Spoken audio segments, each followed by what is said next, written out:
Hey everyone, welcome out to this episode of The Good, the Bad, and the Geeky. I'm not going to say the number because I don't know right now. It's number. You're bad and you should feel bad. I am so bad. I should feel bad. But this episode is going to be a lot of fun. Off the top of my head, while we're recording this right now. Wait, this is the Jamie Teresa episode, right? Yeah. That is going to be a lot of fun. I can't wait to hear it. I don't know if, as we're recording this right now, so I might split it up into two halves. I might not. In which case, you'll just put the same intro on both halves? No, I might record another one, but just not. This will be the first one for sure. Sure. But it's a lot of good. But the problem is, I think it's like we're gonna end up talking like an hour and 45 minutes, which is a little long. So I understand. So I might split it up. But it's such a good conversation; just flows in and out, like I do. So I might put it all. Yeah, go long, huh? Yeah, I think so, but I don't know. It might be a last minute. Laziness decision. I don't know. But it's really fun. We talk about how Jamie and Teresa met, them winning the 2015 Eisner Award, and tons of other great stuff. It's just really fun. They're just so nice people. And I really get to talk to the people behind Packrat because I think we talk about them all the time. And we do. We talked about Packrat a lot. But we never actually talk about the store as a whole, but they are the store, I think, which is important. So get to know the people behind Packrat Comics. I know, right? So here it is. Oh, before we begin, though, please make sure to check out our sponsors, obviously, PackratComics.com, audibletrial.com/goodbadgeeky, 30-day free trial before it goes $14.95 a month. And during that 30-day trial, you get a free book out of the whole process. It's pretty great. You can get any audiobook they have there. I think they just added Harry Potter, which is pretty great. And The Cursed Child? Oh, I don't know about The Cursed Child, but I do know it's the original. Is it cursed or cursed? I thought it was cursed. I mean, it can go both ways. I've heard people say it both ways. I'm just wondering what's correct. Is Cursed true. The British version, or are they both correct and it just depends? That's a good point, because sometimes they do that with the British stuff. Yeah, I don't know. I honestly don't know which one's correct. You know what? Or they could both be Note correct. to self that I will forget after immediately recording this. Tweet J.K. Rowling. Rowling. Ooh. J.K. Rowling. Now, are you sure that's the British pronunciation or the American pronunciation? I'm sure it's J.K. Rowling. As she says, like, get my name fucking right. The greatest author of our generation, you can get her name right. I don't know. It's a little hard for me to grasp the American versus Okay, British for a second I was like, I don't know. She may not be the greatest author, and I was going to smack you. No. My pronunciation. Okay. I can barely say normal words right. You want me to try to get her name right? You mean normal words. Normal. It's normal words. Normal? Normal words. Words. Words. Yes. All right. Welcome out to another episode. No, you're doing it wrong. No, I'm doing it wrong. Yes. Wrong. Okay. You should say cue the theme song. Shite. All right. We'll cue the theme song and... GBG, I am in you. Hey, everyone. Before we officially begin, I just want to give you guys a heads up that this is all in one episode. I was exaggerating a little bit in terms of how long it is, but don't let that deter you. All right. Without me talking anymore, here's Jamie and Teresa from Packrat Comics.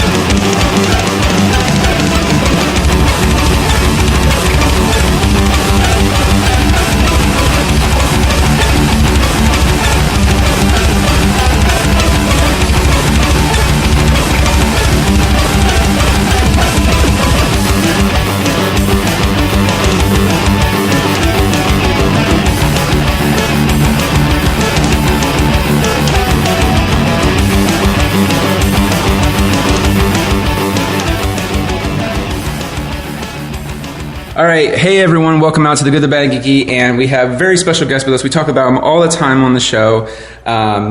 We have Teresa. Hi. And then Jamie. Hello. And they're from Packrat Comics. And Eisner Award-winning Packrat Comics, which is so awesome. Yeah. Yes. I love saying that, too. And I have to stress, too, which I wasn't aware of until you told me, that you can only win it one time. Correct. So that makes it even a huger deal. Internationally as well. Right. So it's a one-time international award given away That's so cool. That's San Diego Comic Con. Right, and you guys got to go this year. We did, yes. Which was so awesome. I'll definitely probably ask about that again for the show's sake, because I've asked, because I was really, but I'll just throw out there too, because I figured we'll interview you guys a bit. So funny on my end, this is funny, and I think I've mentioned this to her, but and I didn't remember it was the same shop, because I'm from West Jeff. Okay. You guys had a shop in London. We did. And I remember, because I had one of my old Turtle comic books, has like the old Packrat logo on it, and that's how I think. I was like, no, isn't it what I would never have put two together. And then I've heard, I was at another shop here in Columbus as my normal, and Kyle Keckley and like other people I've known and other people I didn't know super well are like, you should just go to Packrat. It's so much nicer, so much better. Aww. And it's true. I fully believe that 100%, because I think a big thing, and this is maybe just the culture in general up until like a few years ago, has been, if my fiance did not like going into the other shop, like she feels perfectly comfortable. Like she doesn't feel people are staring at her, and you know what I mean? Or just like, right. You need help kind of thing. It's just more like, just staring, which is huge, which means this is a very family-friendly place, and which I love. That's what we go for. No, right? No, I love that, and you guys do some crazy fun stuff. Like we're recording in the event room where we normally do the GBG live, and it wasn't up there before. You actually moved it in here. Yeah, I moved the Hall of Justice into this room so we could. Well, I had to get it out of the space, but we're getting ready to use it for Halloween. Halloween event. But also, you guys did it. I think for Free Comic Book Day, you did this awesome Batman window, so it looks like you're climbing up, which was awesome. So we were actually like looking at that. I was like, oh, we figured that's how they did it, because last time we didn't. I went around everywhere else but that one corner. Okay. There's a corner of the store where you guys had, I think it's set up next to, I think, the Vigo. You guys have an awesome live full, Vigo the Carpathian, which is so awesome.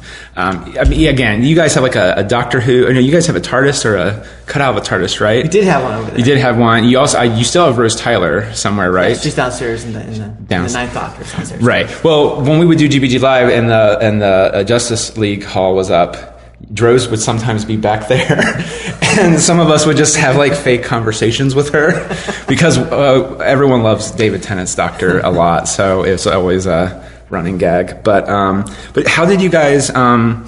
Let's do it this way. What was your first comic book that got you into comics? My first comic book that got me into comics. Yeah, that made you just go, oh man, I love this medium. That would be, let's see, Thor 273. Thor 273. What happened in that one? Is it just a random? Yeah, just one of the books that I first one I picked up off the shelf. That I started reading, and then my brother started bringing in other comic books, Captain America and Incredible Hulk, and I just ate it all up. And then he was collecting, and I was just a younger brother, but I ended up, I was the one that continued everything. What about you? After church on Sundays, we used to go to this little restaurant. Mm-hmm. It was on Cemetery Road. I can't tell you the name of it for the life of me. I want to say it was like LA restaurant or something. It was right across from. Right now, McDonald's is at that location. There's the McDonald's and the BP. There used to be a restaurant right there. Yeah. And we would go there after church on Sundays, and they used to have Archie comics.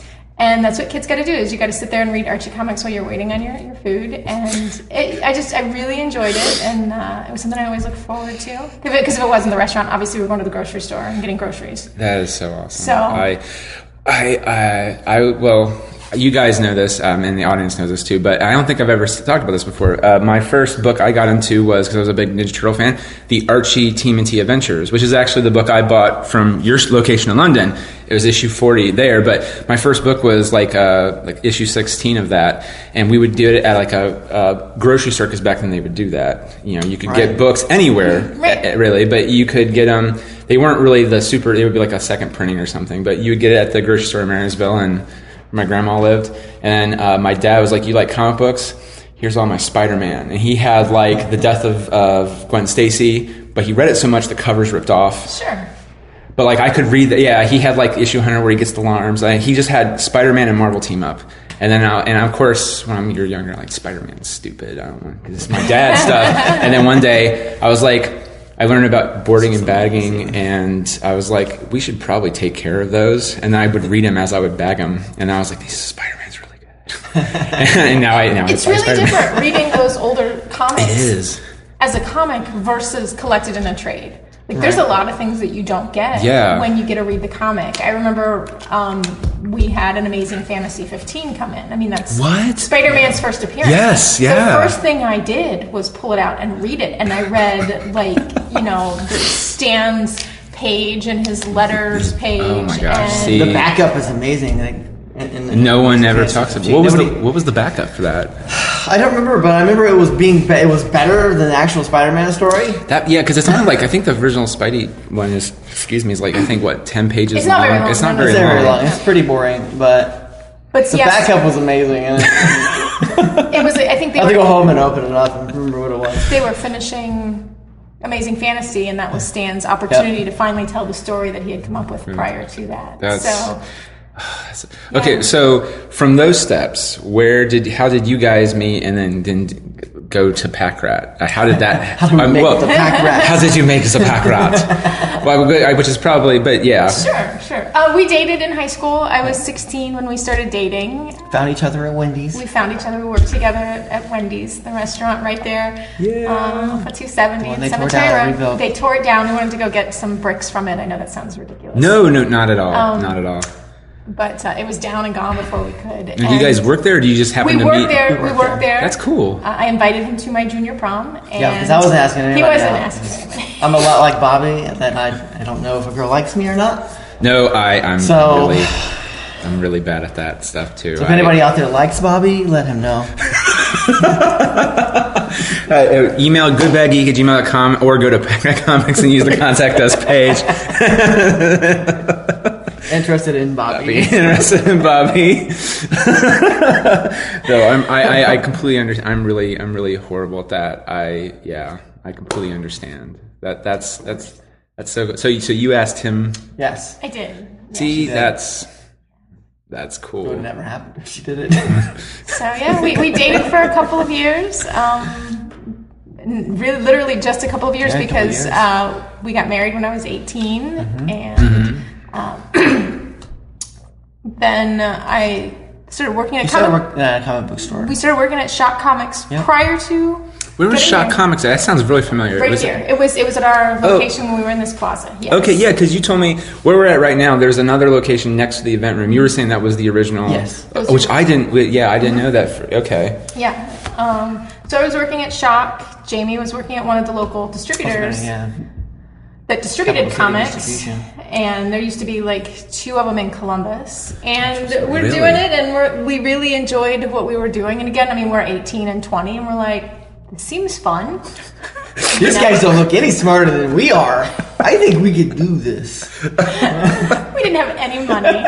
We had no money at the time. I mean, we're 18 and 20, and we go to a bank with our little business proposal, and they just tried their hardest not to laugh at us. Put our little suits on. We went in there like, no, give us a loan for a comic book store. And we were just like, pat us on the head, and was just like, no.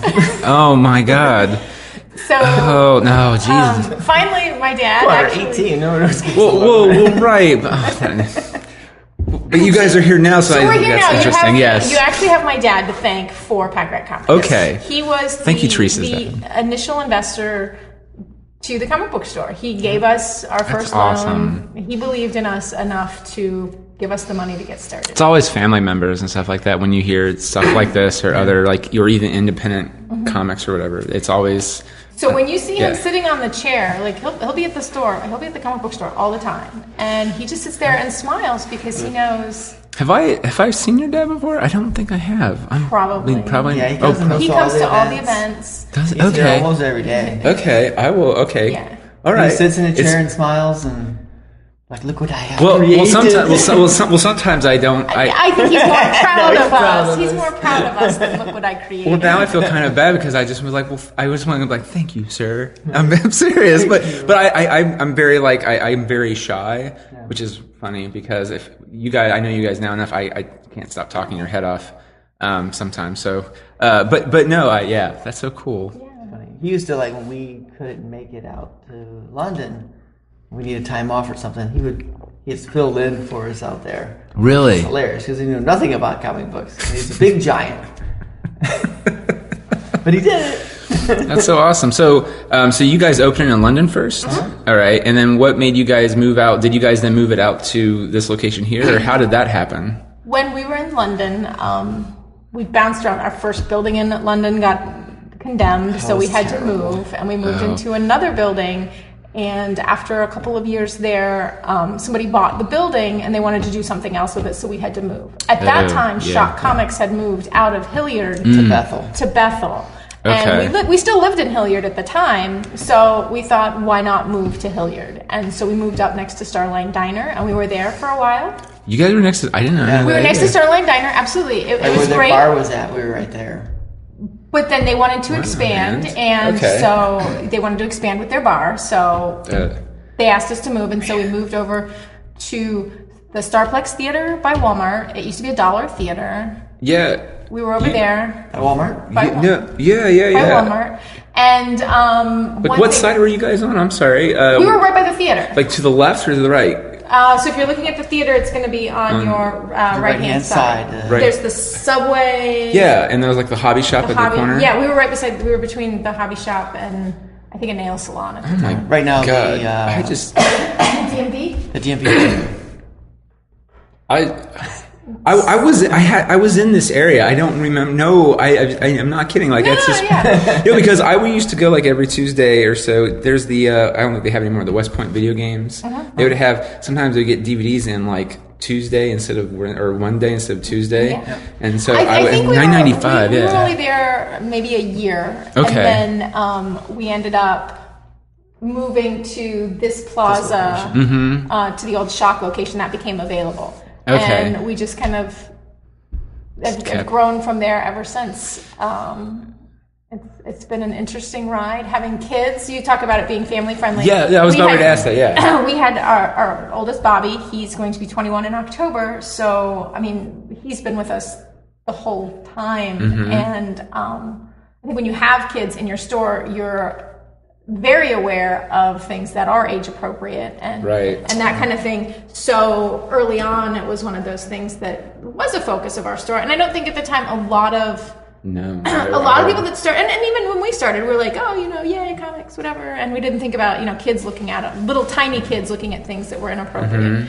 And so that just early enough on changed that focus right away. Yeah, because I mean, it's very vibrant colors, which is again pleasing to the eye. It's not dank or you know what I mean, because all shops I think I don't think it's always on purpose too. I just gotta find our kids running around. So. Right. So yeah. But don't be afraid to hit that drum. But no, I love that, and you guys also, which was really fun for me, is Sarah taught graphic novels, and you guys were able to help her with what ones to get her for the. And so it was a lot of fun, which is, I'm not gonna lie, I'm really bummed that she moved to the lower grade because she can't do it anymore. Yeah, she literally last year was her first year in this second split, and so it's just like you can't teach Ultimate Spider-Man and Magneto Torment, and which are very good books. She also got some one of the Death of Superman. I brought Death of Superman in. I couldn't show all of it because it got the blood. It's not too bad. In my opinion, it's not too bad, but I understand, though, parents might freak out. So it was more of just a showing that last issue was just all one splash pages, one panel splash pages, and it still told the entire final story of, which I was like, that's pretty impressive. And I kind of forgot about that, to be honest with you, until I was like, hey, I found my Death of Superman graphic novel. Do you want to... There's like splash pages. This is actually pretty well, because that's one of the things too, is you have to teach like how to lay out the book, and there was a few books I got which were really cool. Anyway, so, and you guys actually have expanded you guys have moved from the old location when you first moved into where you're at now, and you moved 2 down, and then you expanded into another part of that. Where matter of fact, we're in one of the expansion parts right now. We are, yes. Actually, you've expanded, I think, 3 times, right? There's the original shop, the event room we're in now, and then there's the shop to the right of it, which is now the game. Kind of game, anime, toy side. Yeah, which is really awesome because I'm now into board games too, so it's always fun to go over there. Matter of fact, when we did one of the shows there, we were inside, half the cast and some of the people, we were just looking at games and the stuff because we all play games together, and we're just like, oh, I really need to get the Small World board or whatever. And I think some of We need all these games. so. But yeah, it's so much fun.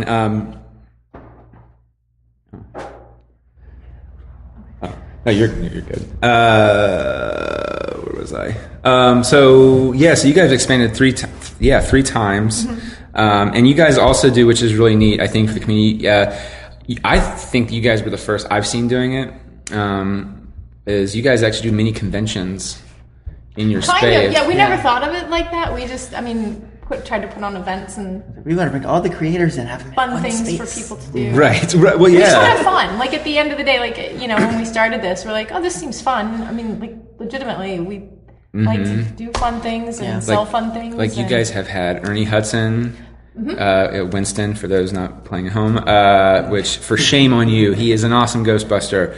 I think he's the least loved Ghostbuster, which makes me sad because everyone goes for Venkman. Come on, I get it, but Winston's pretty badass. He's fantastic. He is. He really is. I was so glad when he showed up in the new. Have you seen the new movie? Yes. I loved it when he showed up, even though I was like, that's probably going to be his cameo. But I was like, but then the movie kept going. I was like, maybe not. So he shows up right. I was like, yay, Ernie Hudson. Yeah.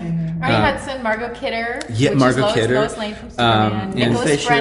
Nicholas Brendan. Noel Fisher. He's Michelangelo. Right. Yes. Shameless. He was also in the Twilight movies. Yes. And Vampire. and also you guys have had Brian O'Halloran. Brian O'Halloran. Which of course. Clerks, yes. Yeah. We did Billy West, voice actor Billy West. You guys posted like a flashback or something. I was like, Billy West, I miss Billy West. But those kind of appearances started because we couldn't get big name artists here. Yeah, we still can't get them. We still have trouble bringing them out to Hilliard. But I could pay a celebrity to come out, and they'll come out and meet fans, but for whatever reason, I can get local artists to come and help. I can get, people creators that have been here forever. But finally I got to the point where, okay, I've tried to contact, I've been turned down, or I've had it, and then they've, we're not going to come. I want to go to California instead of Columbus on Free Comic Book Day. And you can't hold, if an artist is being flown to Florida or California or whatever, you can't hold that against them for that opportunity. Not at all. Why go to Columbus? It's probably gonna rain. I can't breathe outside. So, but a celebrity, I can contractually make them come and visit. Who was it who plays Donatello? You got him too. We did. We had Jeremy Howard. That's what it was. Sorry, I didn't remember if you said him or not. What's the... He was also in Breaking Bad, cameo in Breaking Bad, and he's Donatello. Yes. But where else were you thinking of? I'm sorry, was that Donatello? He does the mind thing on the movie. Makes your brain explode. Oh, Scanners? No. It's gonna... I don't know. No, yeah, sorry. But yeah, so that was kind of how we kicked into gear, really making them fun, big, because we were trying to bring creators out to our customers and our fans, and we couldn't get them. So what else could we bring them? We bring them the Iron Sheik. That's what we brought. We did. We brought the Iron Sheik out. You brought the Iron Sheik out? Yep. He was the first guy we brought out. He was the first guy. Oh man. His wife and my mom are cousins. What? Right. We found that out afterwards. Like, he didn't get a break on it. We didn't get it. We still showed up late. But it was just one of those, trying to figure out what to do for our customers. Because at the end of the day, we do it all for you guys. Like, what we do is for... And you guys are awesome to the community, too. Yeah. You allow us to do our show here, but there's other things. Like, you guys have started, an art... this is actually the same time before It's All Been Done LGBT started doing the monthly show. You guys do, an art council thing? It's called the Explorer Post. Explorer Post. Yes, and it's some volunteer art teachers, college professors that come in and teach kids that are interested in pursuing art as a career, gets their portfolio ready. They start, I think, as young as 10 now. As young as 10 like now, 10 to 21. So Right. if you're interested in doing any of that, it's low to no cost volunteer work. They were having trouble with finding a location they could afford, running fundraisers to pay for everything. And we happened to lease this space out initially as storage. We were just going to get everything out of our house and store stuff here. Like, I needed stuff out of my house. we needed stuff. I still have stuff in my house. Hopefully stuff to help you live with. But it was literally on a Friday. We're talking to our landlords about leasing this space, and because they were going to take half of it to store stuff, so it was a mutually agreeable decision. And then Ron with the Explore Post came in, kind of sad, and Jamie's like, "What's wrong? What's going on?" He's like, "Oh, I think we're going to lose our space for the class."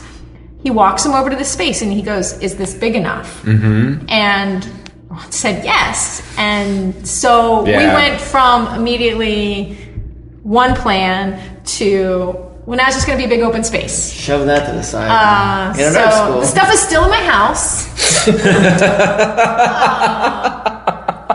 But we have an art school. But we have an art school, which has obviously led to a lot of benefit. Again, we thought when we did that, when Jamie comes over and he's like, that's not going to be storage anymore. And I'm like, why? Why is this stuff still going to be in my house? And he explained it to me, and I'm like, okay. The husband of you is like, yeah, maybe I should have approached that a different way. But it worked out. We're very fluid people. Oh, yeah. And everything seems to work out. So by not having this as storage, we were able to move our gameplay out of our store into this extra room. We're able to, instead of when we run our big events, hoping that there's a vacant space that we can put all the artists and writers that do join us, we have this year round. So we've been able to do more events on a larger scale.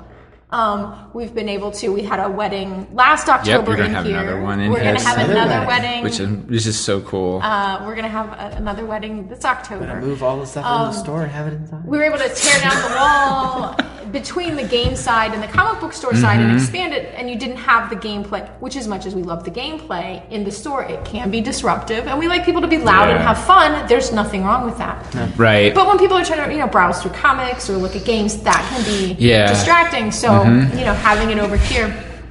And then we have players that'll play late at night, and they know to, like you guys, when you're done with your shows, you just lock the door when you're done. And shut the lights off, lock the door. We're fortunate enough on Thursdays, our friends with Embracing Autism come out, and one of the things they like to do is, each of the kids like to do specific things. We have one of them that likes to run the register, so he'll come up with Bobby and work the register. There's another kid that likes to maybe put some displays together, so he puts displays together. Sometimes they like to, because we always give out free comics to different things outside of the store, some of the kids like to just put those stickers on those books that we hand out, and that's what they like to do. And some of them love to clean. Look forward to it. And some of them love to clean. So on Thursdays, they come and they help us kind of clean and take out the trash and help take care of the game room. So everything is kind of combined and just works really well together. Because I was from changing from this being storage to something. So that was what caused that to become the event room. Was just that? Okay, I always thought this was just naturally the game event room, and we just kind of came after the fact, and they would just actually start the same. So literally, it was wow. So okay, that's so cool because I think by that time. We did the show before downstairs in the basement. Our first one. And then, and you guys actually have a fourth room. It's sometimes open, sometimes not. Okay, so it's connected to the event room. I didn't know if you want to. There's an extra room hidden in the event room that was going to be, we were just going to move the art school there full time. Okay. And you guys have that, we've got this for the event, so that way we don't have to coordinate schedules. It's just you're full time in there. Sure. You can store things. It'll be great. Well, as a lot of people are aware, Jamie has been designing and doing t-shirts for some time, which is a story unto itself. That started because the company we were using messed up, and Jamie's like, I could mess up. I can mess up shirts just like they can. So, so a friend of ours who works in the screen print industry. He's like, oh, okay, I know somebody trying to sell a 6-color print machine. I knew nothing about it. We knew nothing. This is current, right? This is a couple of years ago. This was a couple of years okay. ago.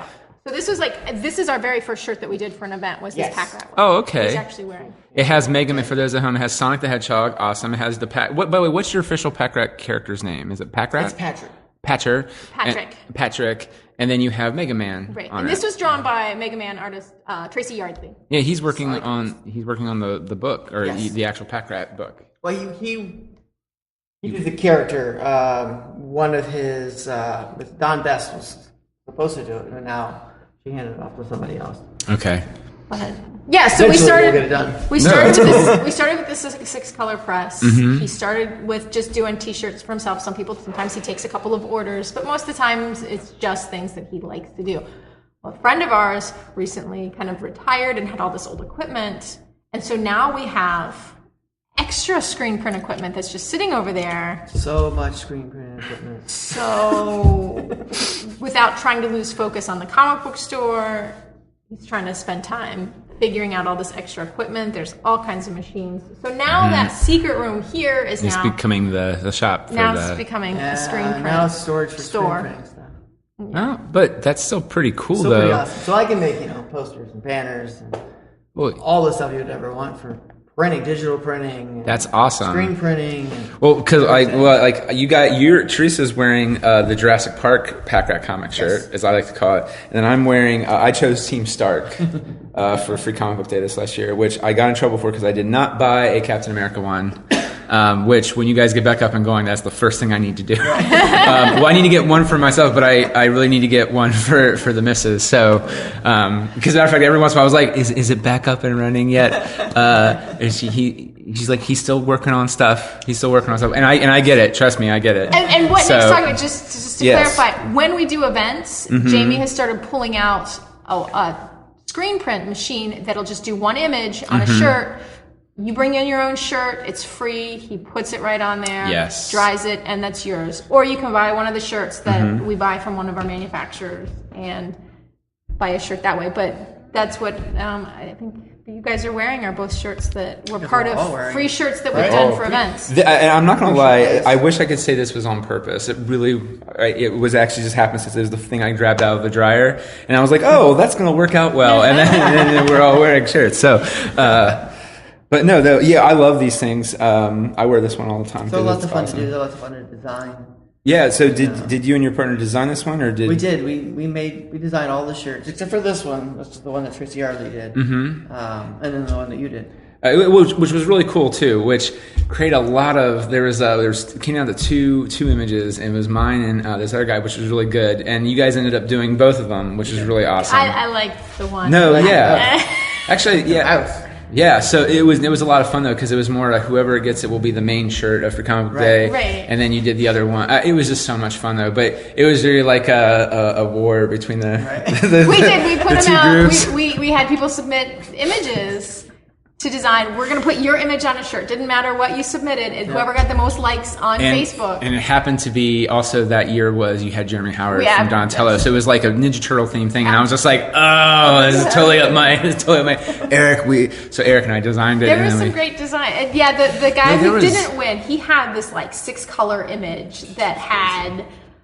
He sent it back to us, which I still want to print on a shirt because it's got like the silhouette of the turtles with these colors that they're standing behind. And each of their colors are behind them, and it looks really amazing. There was another one I thought that was really good where it looked. I'm a classic Mirage guy, and there was another one that is, I think it's like Leonardo holding a pizza or whatever, and Casey Jones. That one was really cool, and it looked very much like a Peter and Kevin drawing. I was just like, oh, that's so cool. So cool. Yeah, they were all awesome. But that was a lot of fun. You guys do stuff like that. Like we like coming into the event room because there's always something a little different. And then, like, matter of fact, the other day, I think I saw this a long time ago, but you guys do D&D on Tuesdays. Yes. Which is really cool. I'm trying to get into. I do Palladium, but I've also been watching. They released Force Grey on Nerdist. Which was did you watch that yet? I have not. Oh my God, it's Well, it's Critical Role, but they condense it down to a half hour, 45, like kind of like Will Wheaton's Titans Grave. Yeah. But it's actual D&D, and Mercer he actually worked with D&D and created the storyline and the characters and all that, and it ends kind of on a cliffhanger, and he's like, "That's the end of this adventure," and you're like, "What? No!" And then because sometimes you tweet people and they never tweet back. Because something happened. I'm not going to spoil here if you haven't seen it, but something bad happens, and I was like, "Was that planned?"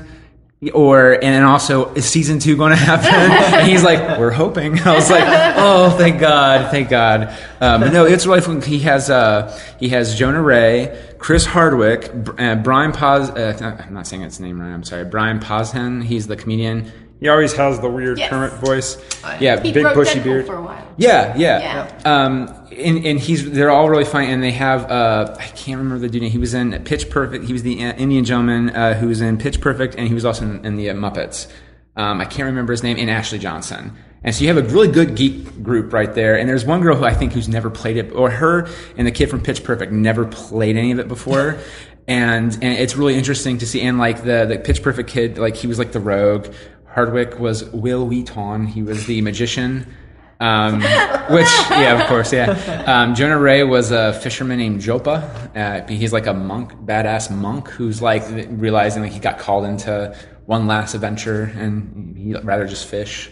And his weapon is a fishing rod. He uses it. No, right, it's really cool. And I was just like, man, this is sweet. But I've been getting into that stuff. And then when we were saying we got everything set up, I was like, they have D&D on Tuesdays, and we're like, yeah, they do. We have there's 2 big groups, and there's nights where there'll be 20 people here playing. Oh my god, D&D. Like, is it like literally just 2 groups, and so that's like 10 people per group? They'll split it off. There's more. They split it off. Oh my god, they'll split it up. I'm curious, like, how do they GM that, like, or DM that? That's just fascinating to me because that's some stuff. Like, I watch Critical Role, and like with 4 people, it can take like 4-hour session to do some stuff. But that's so awesome. I believe what they're doing is the D&D Adventures League. So there's some stories that are already plotted out. Oh right, for them to go along. Like they're getting ready to start there's a new book coming out this Friday for D&D. Oh okay. A new adventure campaign. So they're gonna run some of that. That's awesome. Starting I think Saturday. Saturdays? Okay. But that's just kind of like the release weekend or whatever for the campaign. That's awesome. And that's on Tuesdays, everybody. But every Tuesday, 6 o'clock, they start showing up. And I think they start playing right at about 7. Yeah. They used to do every other Tuesday, but now they're straight on every Tuesday. That's awesome. Well, and something else, too. I don't think you guys overtly talk about it much, but you've mentioned to me, which is you will sometimes teach magic as well, or at least you've said that to me. You're like, I openly help instruct magic for beginners, which I think is just really cool because some people, they don't do that. You know what I mean? Which is again another reason why this place is awesome. So, I just thought that was really neat. Because she's like, well, I teach magic sometimes, like after like 5 o'clock some days, or if you just come in,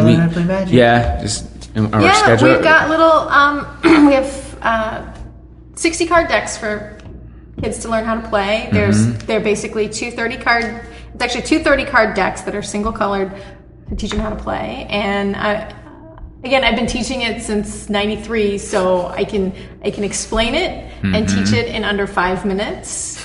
To the most basic format for people to be that are interested in it. It's going to give you the basics to get going, and you can figure out the rest because it's not an overly complicated game. It really isn't. No, it's not. And having done it for so many years, you listen to so many people come in and try to explain it to a new player, and they're talking on levels and things that they're not aware of. It's like trying to tell somebody, okay, what can the Flash do? Well, he runs really fast. Well, what else does he do? And well, he's a scientist and he does this. But for the kid, they just know that the Flash runs really fast. And that's all you need to do to start reading the Flash. You don't need to know about that's why I suck at which playing Flash board is games which. to people. You don't need to know that there was... Right. So but I'm really good at saying, no, it's just the Flash runs really fast. Let's start and let's go. So this kind of basically the same thing that I do with magic. It's like, okay, here's your colors. This is the least amount of information you need to know to get started. Which may sound bad, but it actually gets the kids interested. And they're willing to play it longer because when you make it so overly complex, when you start to break down all the different abilities that they don't even see half of the game, it's just going to confuse them and get lost. And I guess as somebody who I enjoy playing games. And when I play games, this is going to sound awful. I just open the board game box and tell me what to do. And then I'll play. You read the rules. That's how I play. Knowing that's how I play, that's how I teach, is just let's get started. This is what a card is. Let's play. Like there's. Yeah, I have to rely on my significant other because I will go, and I don't mean to. I will go big picture, and not I should. Oh no, I do the opposite. I get minute, and I should be talking big. Like Superman can fly, and he's pretty much unbeatable. Batman is the world's greatest detective. Flash can run fast. Spider-Man has spider powers. I go, well, Spider-Man's Peter Parker, and he with great power, and I go into all that, and it's just like, no, don't do that. He has spider powers. That's all you need to know to get. Let's say I do that. Like we got the Rick and Morty card game, and I was trying to explain it to somebody who right before we were playing, and someone else just took the rules and read it, and it was just like, that's fine. You don't need to. But it's consistent enough that I know I do it, and so I just tend to like if my fiance Sarah is there, I was like, I just like have her do it. Don't. It will not go good with me. Please don't. I know myself well enough to, and I don't mean to, but I do too minute stuff. No, so that is appreciative because I've seen that look in people. It's like, okay, and then they glaze over. You only have a few minutes to explain to somebody how the game works for them to stay interested. And so that's what I try to do, is figure out in those few minutes, if I'm going to explain to you one of my favorite games, if I'm going to explain to you how to play this, what are the key things that you need to know to play the game for it to be interesting to you. And if you're not interested at all, that's fine. There's a lot of games that I enjoy that are resource-based games where you're just collecting resources. And that's how you start. Like I don't need to explain that how different Catan is versus Splendor. They're both resource games. Yeah. It's, do you like resource games? Well, yeah, I do. Okay, well, let me show you these games. It's one of those. And then there's some games like Shadows over Camelot where it's just a full-on battle right when you start, which is always kind of terrifying. Right. And then also the first time I played that with the group where I actually played it, I didn't know where the quest book was, and I didn't know you needed the quest book. So, and you looking at the general rules, and we're just going, I guess this happens because it kind of gives you some of the basics on the quest. And it was Jimmy, and he's just like, look, that game, it looks really cool, but it's really frustrating, and it's horrible rules. And I was reporting away, I was like, I found the quest book. It was at the bottom of the box. We should have used that. Yeah. And I mean, because we got our asses kicked. Oh, yeah. I don't and we did not play with the traitor. Yeah. Because it's the first time we played it. It tells you don't play with the traitor. Because the whole purpose of the game is that you're getting besieged by siege engines or catapults. The Holy Grail. Like everything is. The game is designed to beat you almost all the time. Right. And I mean, you can, but it's really hard. And then you throw a traitor into the mix, and it just makes it horrible, which is more fun. But surprisingly, it's like I'm getting beaten in this. This is fun. But yeah, I made a mistake of not. But yeah, I mean, we do that. I think we do that same kind of thing too. We try to do that with comic books. Going back to the very beginning, when we won the Eisner, we had a gentleman come in, and he's like, "I saw that you guys won an Eisner. I want to buy my first comic book." And I'm like, well, my favorite book is Scott Snyder's Batman. Give me anything from Scott Snyder, but what do you like? And so narrowing the wide, diverse products of comics down to what each individual likes. And then we found out, some of the things that he enjoys, and I think the first thing that we got him was Fatale. Yeah. And of all the things, of the things that I like, knowing what he likes helped direct us to exactly the right book. And he picked up the first trade and then came back for the next trade. And he was tweeting the creators, and he came back and then ended up picking up Criminal. But if he would have just gotten the book that I said, here, I love this. Yeah. You should love it. Now he's here every week. I don't think he would have enjoyed it as much. And now he's here pretty regularly. Yeah. His son, who was kind of standoffish at first, didn't want anything, and we're like, hey, try. You want some Spider-Man? Here's Kraven's Last Hunt. And it's a good story. He probably cried and loved it. But I don't think. Again, he wasn't totally into it at first. But his dad and they've come back, and they've really enjoyed. They found what they've enjoyed out of comics, and that's the thing I think people don't understand. It's not just capes and tights. No, it's not. It's not about value or capes and tights or any of that stuff. Right. It's not about future investment. It's about having fun today. I feel like, and this is me, which is very sad because because I listen to other podcasts like isn't Criminal done by Brubaker? Yeah, Brubaker, who do Captain America. I read that. and devoured his run on that. And so I was like, I kind of want to see what he's going to do on Criminal. And I heard it's been getting great reviews, but every time I look at the book, I'm like, I'll get it later. It's a weird thing for me, but I do that with normal books too. Mm-hmm. Like, it took me forever to read Jurassic Park, and it's like one of my favorite books. Right, and it's just there's one, I think it's called Princeless, something like that. It's where this little girl just gets tired of being stuck in the castle, and so she just starts kicking ass. And the guy wrote it because he used to write for Marvel DC, and he's just like, I just don't love the super. For me, I like writing them. I just don't feel like there's one for my daughter, right. And it's always kind of like they're in a team, or she's never really, So he wrote one where she kidnaps the dragon herself, fights the dragon, kidnaps it, and then goes on an event. She doesn't need a prince. I was like, that's kind of badass. That's kind of cool. So I really, So there's not just books out there. There's all types of dark horror. Image, Dark Horse, and then there's just other indie publishers. They do them. That are really good at getting those. You guys have all of them. You guys have like a Dark Horse section, Dark Horse Image section. You have other, it's Aftershock is a big one. They've got some great stories right now. IDW has IDW. They do a lot of licensing. So you can find some Back to the Future and Big Bang and Little China. Turtles, Godzilla, which. God love them. I tried. Yeah, Star Trek. They did this is years ago. Star Trek Doctor Who crossover, which I read the first issue, which was really cool. Batman Turtles crossover. Yeah, and they're now doing a Batman animated series. Yes, and they're going to do another Batman Turtles. Normal one? I didn't hear that. No, they're going to go with what? I forget what the next one is, but it's Adventures Turtles or something. Oh, okay. Oh yeah. It's the Turtles from the cartoon show meet the animated Batman. Yes. And yes, it's gonna be awesome. It's gonna be awesome. I just really want them to get Bruce Timm involved. I don't know if they should. If not, just have him, because that's one of those things. Like, if you like an artist, you're just like, draw my favorite characters, please. And at some point, he always does Spider-Man or obviously does Batman, but like he does. I saw him draw Spawn one time, or it was like an image on. I was like, Spawn's pretty cool. And it's cool to see in that design, and then you see him, and it's like, but I'd love to see him like do a turtle, and so it'll be cool if he does. I hope he does.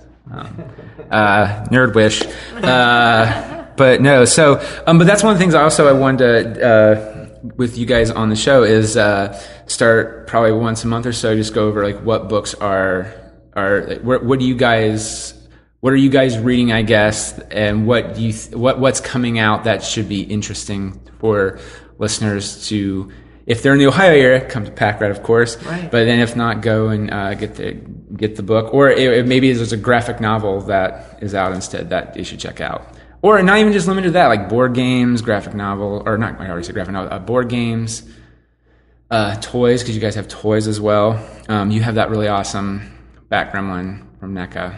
Yeah. It's really sweet. It's really. I love toys. Oh my god. I gotta watch out how many I have, just because they take up a lot of room, and then it's just like, and then it's okay. You take them out of the packages, and then you take pictures with them. They're meant to come out of the package. Take cool pictures. No. Actually, I kind of agree. Well, being a Turtle fan, now they're actually, because Paramount has them, so now they're just like, let's throw some statues out there. But for a while there, like, they didn't have any like collectible busts or anything like that. So I bought like when 2K3 came out, I bought like doubles of all the normal figures, and that would be, I would put them out of the package. They're still in their package just in case. I don't usually do that, but I put them up in the package, and the other ones I put out because it's like, those are my statues. I put out, and I bought the big ones too. Awesome. They do, because back then the original toys, like in general, like even He-Man.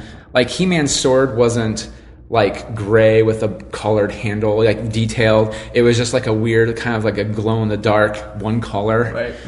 And then the normal sword, Skeletor's, was like a weird purple. There was no detail to it. And you're just like, and like the Turtles, it was like all some weird off color orange. And you're like, but the size have red handles in the cartoon show. And now you look at them, it's like, there's horrible, nice details. Swords are there's brown, and then like the wrapping on the bows. Yeah, all the toys do that. Thank God. I think Todd McFarlane kind of. It's Todd's fault. Yeah. One of the things Todd's done, right? He gave us awesome toys. Yeah. Because I remember he did the Lost. I remember that. That's how I kind of knew about it, because he did the Spawn toys, but then he started doing licensing with Lost, and then he just started taking on everything, and those toys are so good. And then I think I think NECA had been around. See, I got NECA. I found about NECA after the fact. I feel like, but NECA's been around for a while too. They've been around for a while too. Yeah. Right, and they're doing just as awesome in detail. Really nice detail stuff, and then Sideshow collectibles. Those Sideshow collectibles, beautiful stuff. Yes. Ways. Yeah. Matter of fact, they're the years after the fact. So beautiful. I know. Like the first turtle bust I did see way after the fact was back when Peter still owned the property. Was a really nice like Raphael bust, and it was $400, $500, and I was like, oh my god, it's huge. It is, huge. and then I think he team up with them. The first image where they're all holding the weapons back in the corner. Yeah. They made one. It's like, and they're like a puzzle piece. You can put them together to form, but each one's like $300 per turtle. I'm like, come on, you're killing me. I'm never going to be able to get that. But it's so cool. But yeah, so you guys went to just talk about this a little bit because this is pretty cool. Because I'm thinking of this now that I said this, I forgot to talk about it. But you guys went to San Diego Con because you guys won the 2015 Eisner Award. You guys got to go. You guys got to judge and present the next award, right? Well, we got to judge. We did not present. That was part of an entire ceremony. They will let me do it. They will let you do it. I'm not. I really wanted to. They thought diversity was important. Right. Got all girls on there. Really? What? Wow. They were more concerned about diversity than qualification of judges. Ew, that's... come on, Sandy. What's up, man? Why can't you have both of them? Anyway. I don't it's like that. Bad about it. I don't like to judge. I'm not a good judge. I'm a judger. She's a judger, but... I won't verbalize judging things, though. In my mind, I might judge something, but if it comes out, it's not going to be... I don't like to judge too much, so... No, I'm going to find the positive out of everything, Yeah, well, really, because it's easier for me to do that than to nitpick. And Jamie, on the other hand, he'll be like, no. I'll judge you every year if they win. Well, I just even on a general level, like movies. Every once in a while, I'm like, so what do you think of this? And you're like, I don't criticize movies. I love movies. I do too. But she's just like, I just look for. I come out of the movie going, well, that was good. And I'm like, okay. No. To be fair, we said I enjoyed this part and that part. This part. Right, exactly. We don't sit there and focus on the negative parts. Which is what I do. We spent too much. We spent too much money going to the movies. Like at the end of the day, we'll sit down. Which at noon, I think we're going to go see Sausage Party. Are you? At Movie Tavern. So we're going to sit there and have lunch and enjoy a movie. And I don't know if it's going to be any good or bad. Hopefully we laugh. I mean, it looks ridiculous. So I really want it to be funny because I know I'll love it. I don't think my fiance wants to see it. The end of it makes you feel very uncomfortable. Yes, I've heard that as well. That's okay. We'll find out in 2 hours. Oh my god! But no, we just enjoy. And which is actually refreshing because which is hard to do. I guess people that read comics, you start to pick out you've got your favorite series. Like you're always going to read Turtles. Doesn't matter what happens in Turtles. Yeah, you're going to read Turtles. They're going to do some really stupid things from time to time. It's going to drive me up the wall. But you're still going to go. And so that's kind of after opening a comic book store. Honestly, like the collecting portion gets out and it changes your perception of the whole. Now we still love to read them and we enjoy them. And so it's almost like what we do with the movie. The movies are kind of our like thing that everybody comes in every week to buy the comics. Yeah. So kind of our thing turns out to be we go to the movies and that's but see, I wish I could always do that though, because sometimes I actually just view things as a writer, and that's when I start to nitpick it. And I was saying something the other day, which is like, if I can feel distracted enough during the watching of the movie, I tend to be okay. I'll still nitpick. Like I love Ghostbusters, because the fan of me was like the first 5 minutes with the guy from Silicon Valley. I was just like, okay, what's he doing here? Okay, and I was like, oh, this is getting a little creepy. Oh shit! Oh my god, this is actually pretty cool. And then the Harold Ramis bus shows up, and I was like, "Aw, Harold Ramis cameo, tear." And then after that, I was like, "Okay, this movie's pretty good." Yeah, no, I really was sold. And there's some. And then afterwards, I was like, the writer brain in me was like, "Oh yeah, but then this happened." But I still very much enjoyed the movie. But that's my problem is the writer brain in the back going. I'm just not smart enough to do. Oh, whatever. No. You actually. But see, I wish I could do that. I wish I could always just 100% do it. I just sometimes like, oh man, I remember, matter of fact, which I thought was pretty cool. One of the girls who was one of your patrons, Rachel, she got passes to the first Turtles movie, and we all went to it. I was like, "Oh, this is not good. Thank you so much. This isn't good." But no, she won like a whole theater. Yeah, she won that crush contest. Yeah. Because I was just like, okay, she just got passes, sure. And then it's like, no, it's the whole damn theater. And I was just like, oh my god, this is so neat. It was a lot of fun. Yeah. But yeah, so you guys went to we went to San Diego Con. You guys saw tons of fun stuff. Side note, and before we go further, and I've told you this already, my favorite picture of the entire trip is Teresa and Stan Lee, right? Which is there's a little corner of Teresa's face, a whole crowd, and then mobbing Stan Lee. Right. And it's my favorite one. It's just so because it took me. I was like, "Where's Teresa at?" And then I was like, "Oh, there she is at the bottom." And then I was like, "Oh God, I had to be crazy." It was insane. We're like, "What are all these people doing down there?" I don't know, some cosplay thing. We walked by. I was like, "That guy looks like Stan Lee." Wait a minute, that is Stan Lee. Oh my God! Yeah, we just I kept like getting closer, like weeding through the crowd and just maneuvering until I was like behind the cosplay protection circle that he had, which was ridiculous.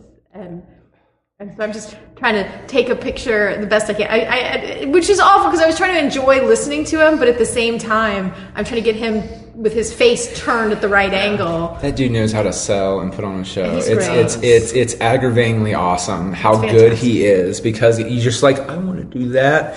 Like he can just. I used to do that at work when we would have work parties. I would try to talk like Stan Lee in the work invite. It's like, this is your Generalissimo here saying blah blah blah blah Excelsior or whatever. But he talks like that. Like he's a showman, 100%. Yeah.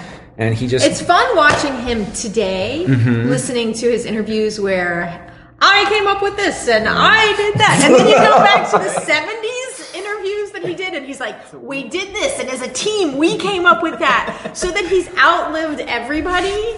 So he can say whatever he wants, and we will just lap it up like a little starving kitten. My favorite, and we love it, and it's fantastic. My favorite cameo of him in any Marvel movie, and it's not because it's Spider-Man, I swear to God, but it's just because it was a good use of 3D. Is the first Amazing Spider-Man where he's in the library.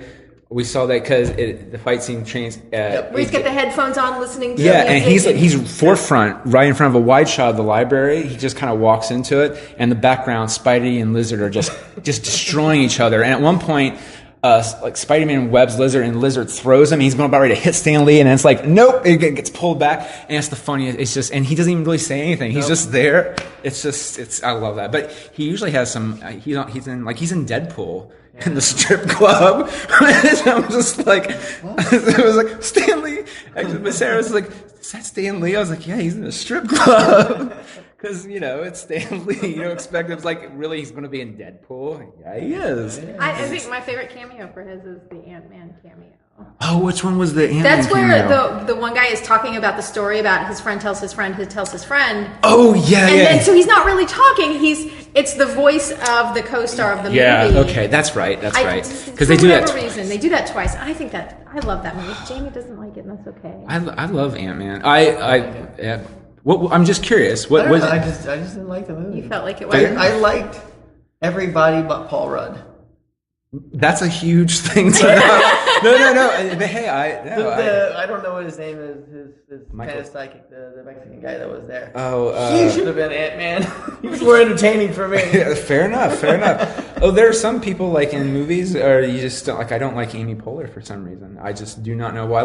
And of course, Parks and Rec is like very much loved. And I've seen a bunch of scenes with Ron Swanson, and of course, Star-Lord. I can't remember Chris Pratt. Chris Pratt. And those scenes I've seen of just those two are hysterical, I just have to get through the first season of Parks and Rec, and I'm actually trying to talk the missus. If I think she can get into it, I can force move through it. And then of course, because everyone says season 2 is amazing, and if Leslie Hope bothers you, you can get over that pretty quick because it becomes like an everybody show. It does. In the first few episodes, it's kind of all about Leslie, which is Michael Scott. Kind of like it's all about Michael, which I don't know, but I'm same kind of way with that. But did you like Civil War?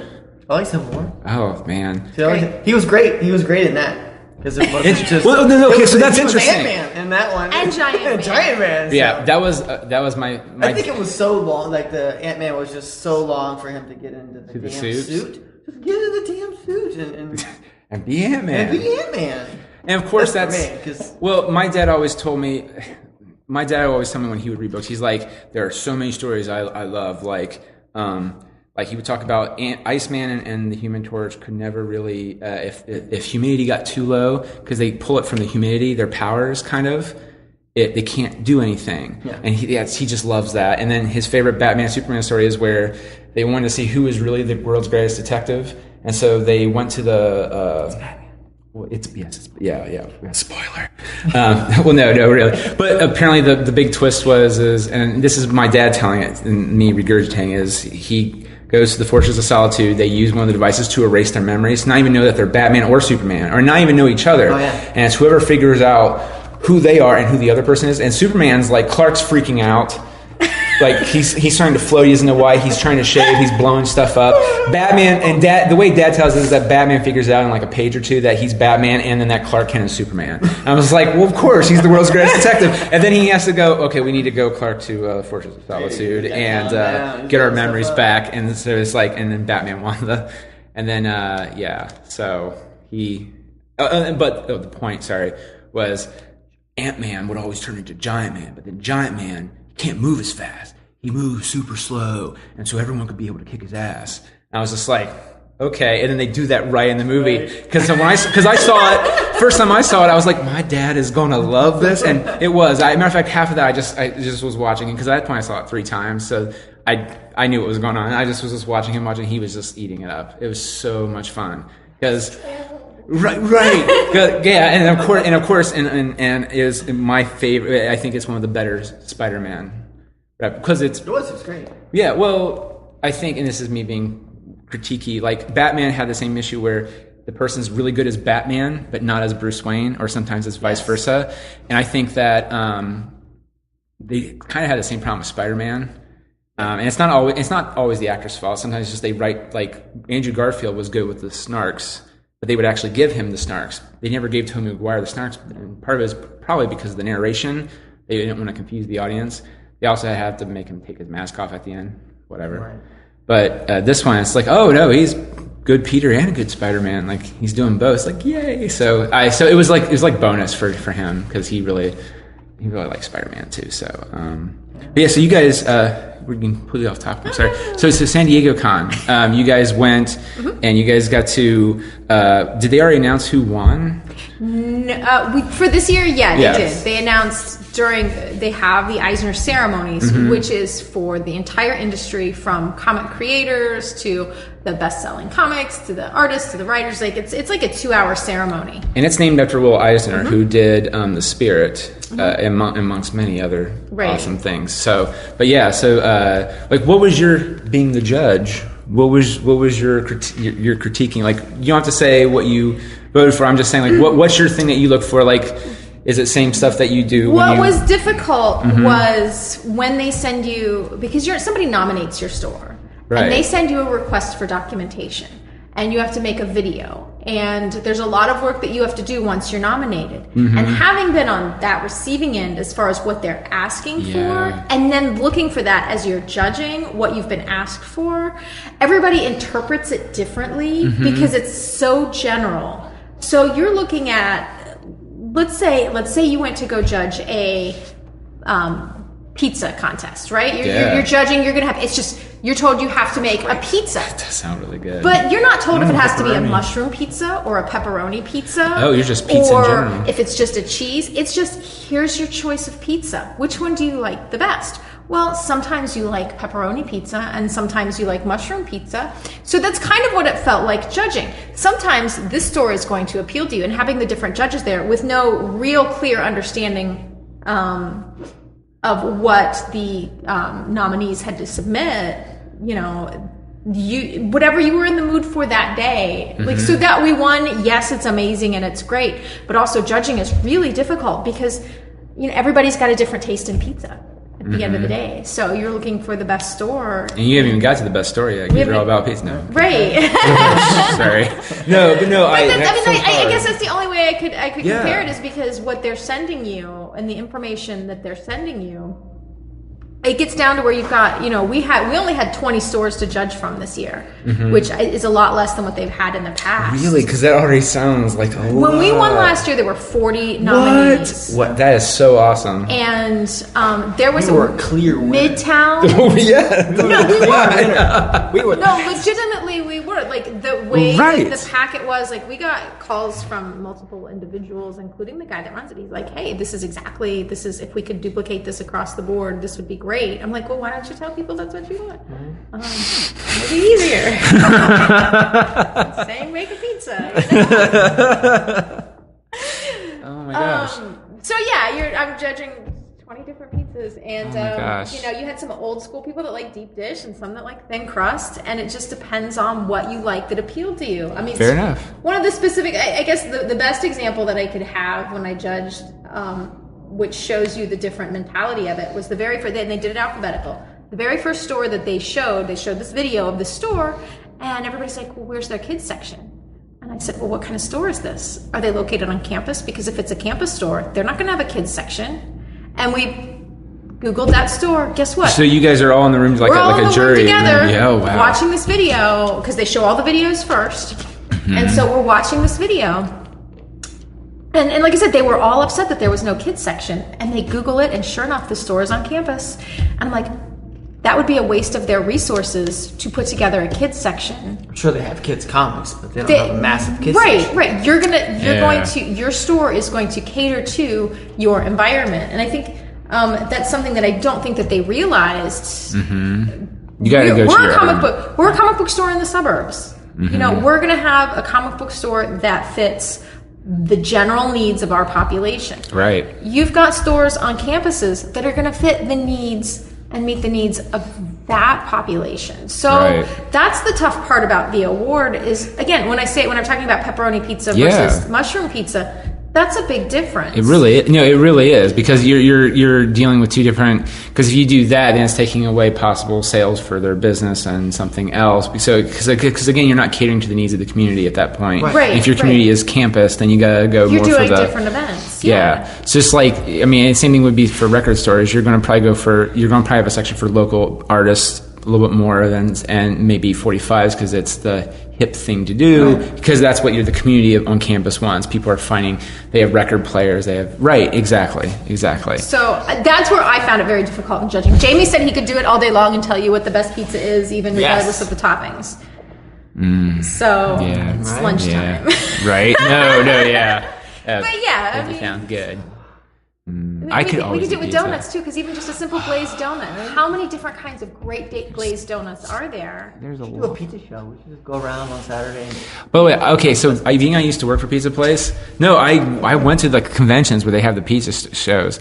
And I mean, it's just it's almost now is everyone's trying to create the contest they have is really all about who's creating the weirdest pizza, like the hamburger pizza, the cheeseburger pizza. Give me a good. Which ones? My dad, we watched Food Network, and I think somebody made a Reuben pizza, so we started making, when he had his pizza shop, we started making Reuben pizzas, and it was amazing. Oh my god! You just top it with a caraway seasoning at the end, and it's just like boom. When I worked at Flyers, I used to do the. They never did it with it because they didn't even try like for whatever. But I did, which it's also very bad for you. But it's the cheddar bacon fry pizza, which But instead of pizza sauce, you put the melted cheese. That's your sauce, that's bad. Then you put the provolone cheese. Well, it's deliciously good, right? But your heart is just going, oh no, yay, kamikaze. But then you put the cheese on top of it, and then you would half fry the fries. You let it bake. Again, Flyers had the rotating one because Nathan, the really tall one for GBG, Todd's has the old school. It's just like a brick oven almost. So it's not like that. I don't think it would work that well in there. The conveyor. The conveyor, and then, the convention oven, and you half cook them, and then the convention oven bakes the rest of them, and then you put the bacon on top of it, and then after it's out, you just glaze it more with the. no, sorry. No, you're fine. Yummies. Oh, I know, right, sorry, yeah. But yeah, and I just remember I showed that to the artists, and they're just like, that's never really, I don't think we can mass produce that and also do that in a convention environment. I was like, fair enough, but it's delicious. So, no, but if you ever get a chance, they are pretty neat though, because you can try the pizza out and you can offer your thoughts and stuff like that. It's really good. Yeah, that's actually the only thing I really miss working at a pizza shop. I'm also really weird. I don't like smelling it's why I'm a horrible cook. Horrible. First time I met Sarah, we went on we don't really know what it was still, even now. It's like a date, but it wasn't. We were just hanging out as friends. I was making an apple thing, which is where it's oh crap, Plain City's full of them. The Dear Dutchmen, they're not Amish, they are... Mennonite, thank you, sorry. Oh, Lord. It's a Mennonite recipe, and it's you take baked... It's pretty much... Not theirs. Yeah, it's just not theirs. Right. And I look for it online, I don't really see it, because it's a baked apple. They don't put it online. Hey! But normally, a lot of people, if the recipe is online, it's like you bake the whole apple, and it's really hard to do. My grandma's Mennonite recipe is you cut the apple in half, core it and all that stuff, and peel it, and then you fill it with a little bit of water, brown sugar, butter, and then you bake it, and it's pretty much like the pie filling, but it's so awesome. But for me though, I don't like getting my hands sticky, so I'm peeling the apple, wiping my hand off, peeling the next apple. That takes a long time, and Sarah's like, "What are you doing?" Just like she got 3 down, I'm still on 1. Because I'm my hands, yeah. No, it really isn't. I'm just I don't want to wear the gloves. Gloves are weird too. They get sticky too. They do, and then there's also the weird rubber. I'm a mess. Just don't cook, you eat out. Well, that's the thing. That's also for me not that good. So, but I can do some stuff as long as it's not if I bump it into a pan and stir it about, it's okay. Before we end, because we've been talking for over an hour now, which is awesome. So much fun talking to you guys. Anyway, what stuff is out right now, or that's coming out that you guys are excited about, and then that the parishioners or the patrons are excited about as well? I'm always excited for whenever the new Southern Bastards comes out. The new what? Southern Bastards. The Southern Bastards. It's my favorite. What's Southern Bastards? I don't know anything about that. It's about football. But it's not really about football. It's about a football coach in the South, which is a winning football coach. He can really do anything that he wants. He murder people in the streets. It's kind of like High State. It's he can murder people in the streets. And then everybody will look the other way. And today's political humor is brought to you by... No, I know, He's the mob boss of the South, and his minions are the football players. Yeah. And they never leave. They're an awesome star football player. Oh my God. It's you're doing such a great. Too bad about your knee. And he's like, what? Nothing's wrong with my knee. Bam, there goes your knee. And then now you're stuck in this stupid town. You hate this football coach guy because everything he stands for. But you can't leave the town. How many issues has this been going on for? It's in the 20s, maybe. Is it Image? No, it's the early. There's 3 trades. There's 3 trades. It's Image. It's glorious. It is. Oh my gosh. It is great. It took me forever. It's called Southern Bastards. Southern Bastards. Yeah. Well, because my first thought was Inglorious, It's written by Jason Aaron. Jason Aaron wrote it? Yeah. It's great. Okay, Southern Bastards. That's Jamie's pick. Yeah. What about you, Teresa?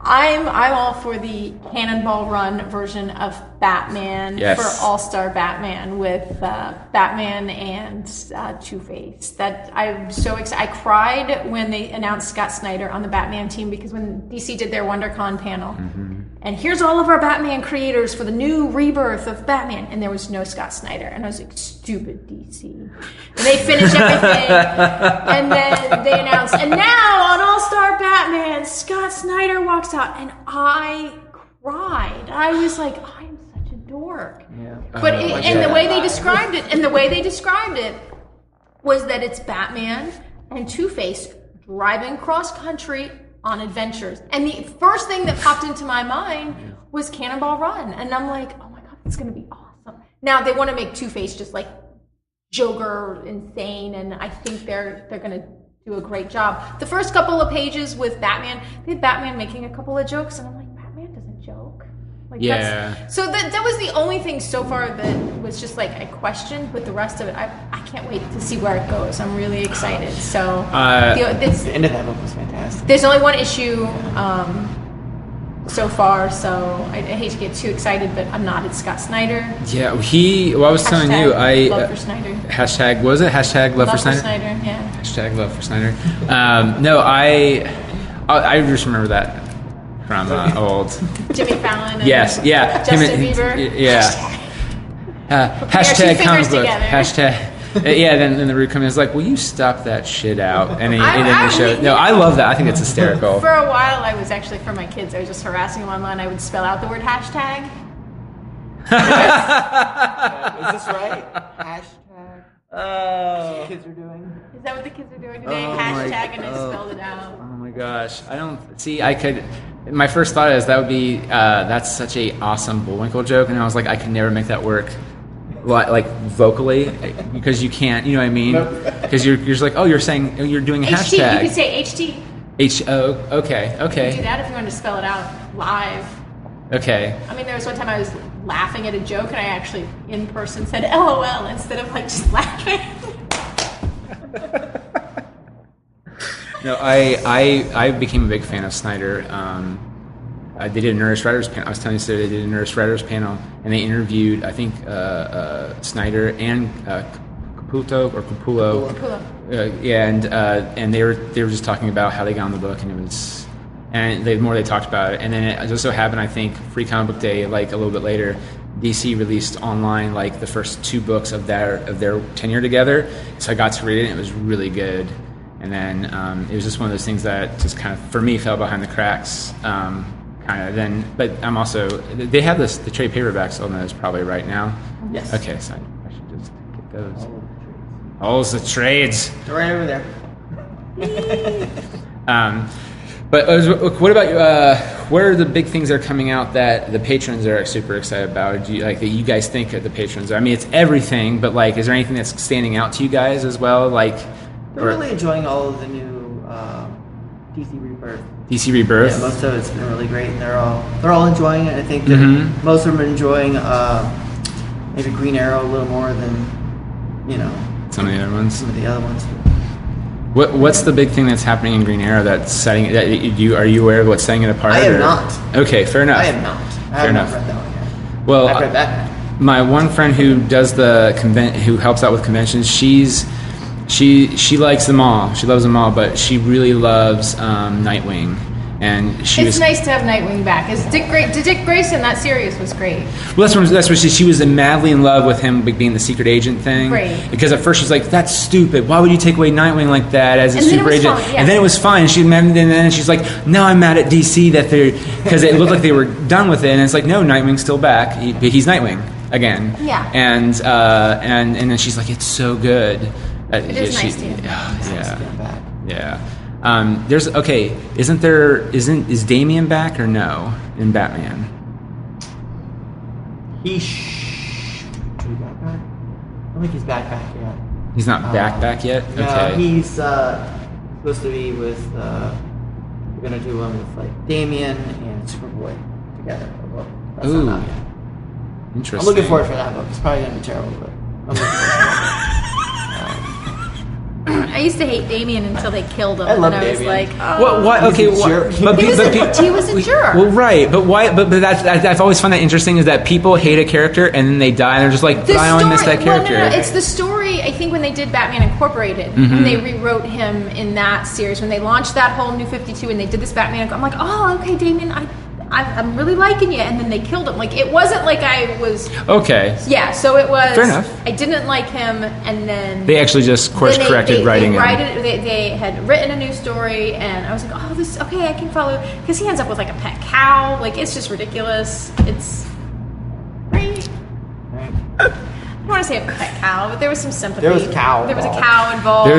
There was definitely a cow involved. Moo. And they killed him, and you're like, but I was just finally coming around. This is my last question and we'll end it. Did you guys see The Killing Joke? I haven't. Is it good? I like it. You like it? Yes. We liked it. Okay. So again, we like movies. Yes. Okay. Was the Batgirl thing? It was fine. It kind of made the Batgirl story. Made the Batgirl story a little better. You know? It gave it more substance.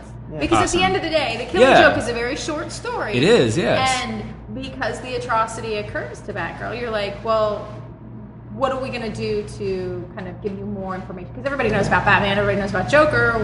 What can we do for her? And they gave, could it have been a better story for some people? Sure, it was fine. I've not seen it yet, but at the end of the day, hearing about it, I actually am not that bothered by it. No. From just hearing about it, because my first thought is it's like the Ghostbusters, like, oh no. But then after thinking, I was like, well. But you have to give a reason to really... I mean, because look, you have to give a real reason, story-wise, when you're watching it to care about Batgirl, besides she's Batgirl. Right. And Batman Absolutely. loves the kids. That you can't do... I don't know. There was an intimate scene that I don't think was appropriate. I don't think you needed that for Batman to care about Barbara. Mm-hmm. Like, I think that part... That made it weird. That made it weird and crossed the line. Okay, interesting. Okay. But they that have was... sex. They do. Sorry. For the sake of a joke. But you just never hear, like, Batman no. doesn't. Like, that's not, like, he's... Bruce Wayne's the No, playboy, he never. yes, but not Batman. right? Yeah. Like, Batman you just don't get it put on. It was that- the heat of the moment. No. She was like, I don't know how old she's supposed to be in that, but that made it really creepy.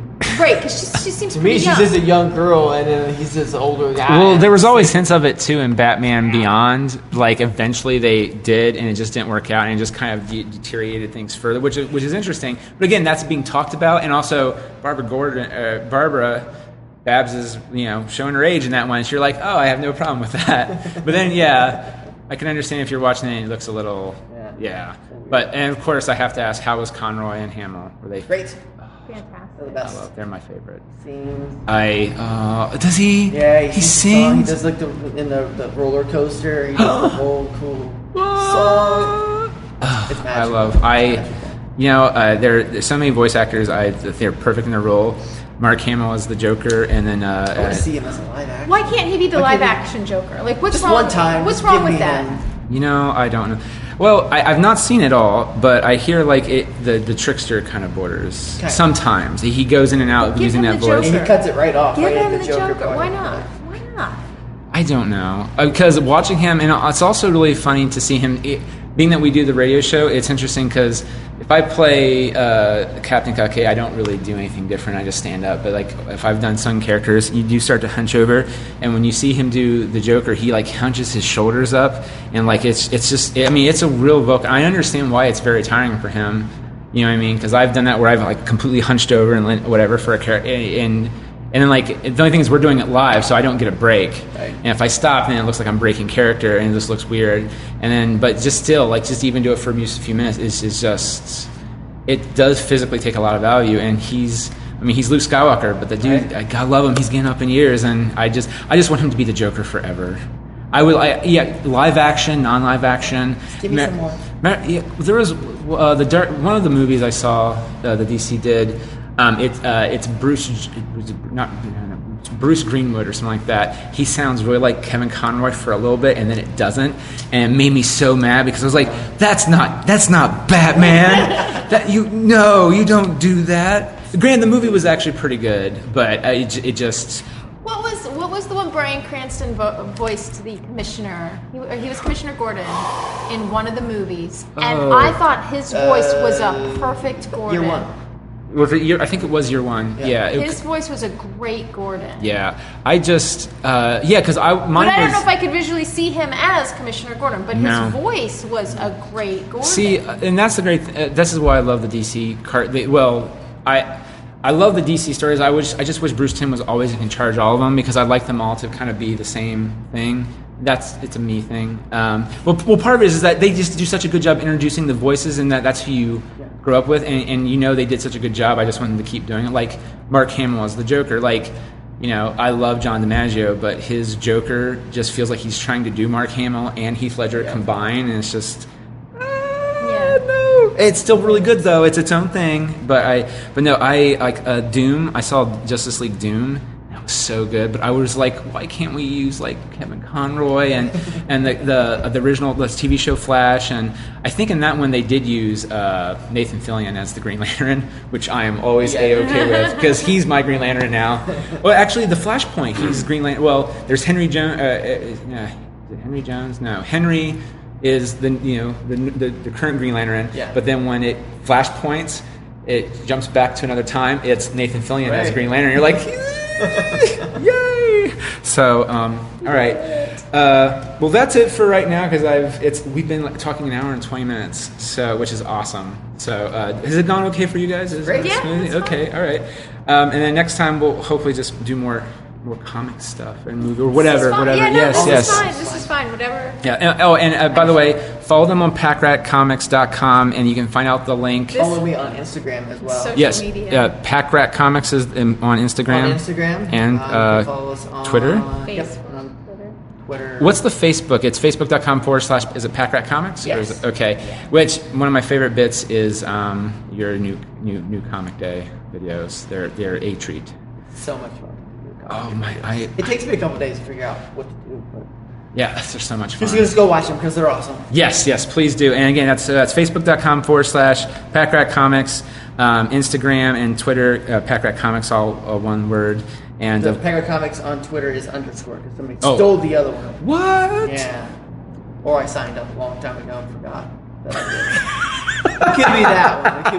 Nobody really wants that. So _ is the one on Twitter. Right. And you can probably just Google the Packrat Comics social media links. So if you'd like to know more about them, our website. With all that though, because if then just go to packratcomics.com, it also has everything as well, and also it has information for the pull lists and all that. Also shows other cool stuff that you can get and grab. Well, thank you guys so much. This was a lot of fun. Thanks for having us.